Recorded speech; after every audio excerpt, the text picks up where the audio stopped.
Hello, this is Rachel Wilkes, and I am recording my first video blog for IDS 403, I believe is, 403. And today I am going to be discussing the technology, the same technology that I'm going to be using for my final project, which is going to be social media, the interconnectedness of social media and digital advertising, and their potentially harmful emotional and psychological effects on people in general, but more specifically young women. So the problem therein lies the censorship of these social media avenues. So the essence of social media is that it is a technological social construct. So yes, it's very socially constructed. Social elements are what make it what it is. Yes, they are systems that are created by man, by people, obviously, but they are created to provoke easier and more convenient forms of social interactivity and community through the internet. So, social media and these constructs are dependent upon human actions to exist. As I said before, they wouldn't be what they are without humanity and humans operating them. So humans engage with in contact with one another through the sharing of pictures, conversation, links to information, and so much more. And that is what makes social media what it is. Relationships able to be had online, essentially.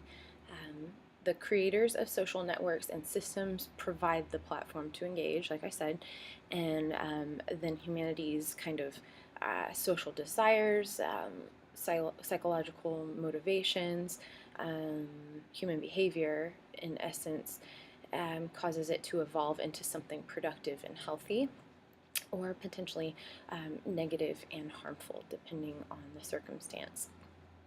It absolutely has evolved.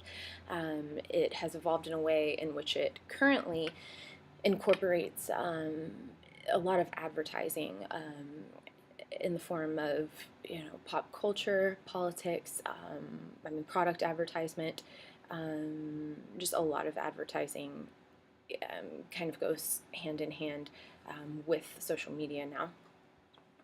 Contrary to popular belief, or I should say the belief of many young people, social media did not start with Facebook.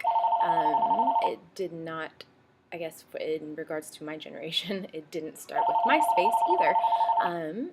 Actually, it started quite a bit earlier than that in 1969. So sorry for the phone ringing.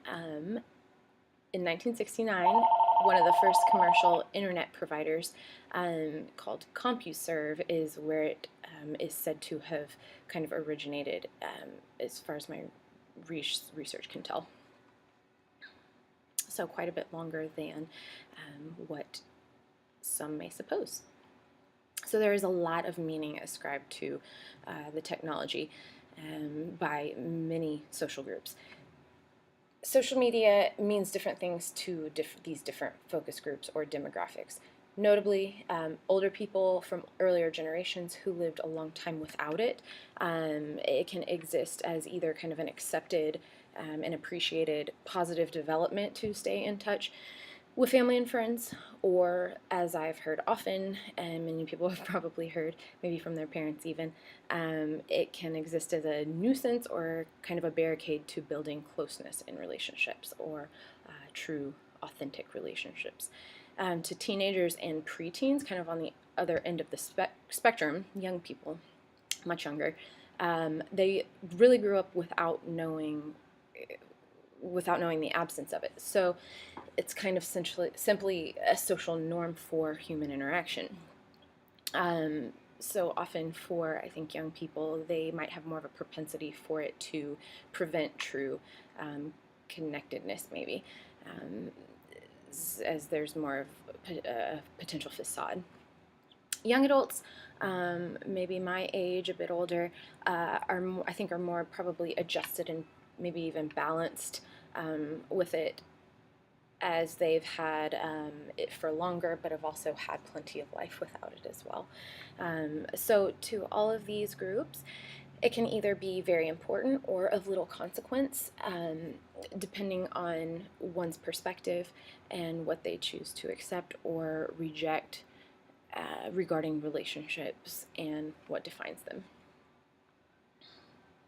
Sorry, I've got some just little notes that I'm referencing. I hope that's all right. So how the technology affects social relationships. Well, obviously, it absolutely affects social relationships. Before social media, the way by which humans interacted kind of was, I mean, more in person or really like on the phone. It was There was an obvious more kind of personal quality, and there was definitely less control involved in the way that people were able to allow themselves to be perceived. Not to mention less exposure to wider social groups, period. I mean, that's an obvious fact. People weren't able to have quite as wide of a net spread as far as who they can influence and interact with. So people can now essentially kind of micromanage relationships in a way that they couldn't before. How is the technology shaping the way people behave? So much. People are behaving in numerous ways through social avenues, different ways. Human behavior manifests itself in so many different ways through social media. The technology is providing an outlet for people to express themselves on a greater platform, as I've stated, with kind of little to no limitations, which can be a bit scary.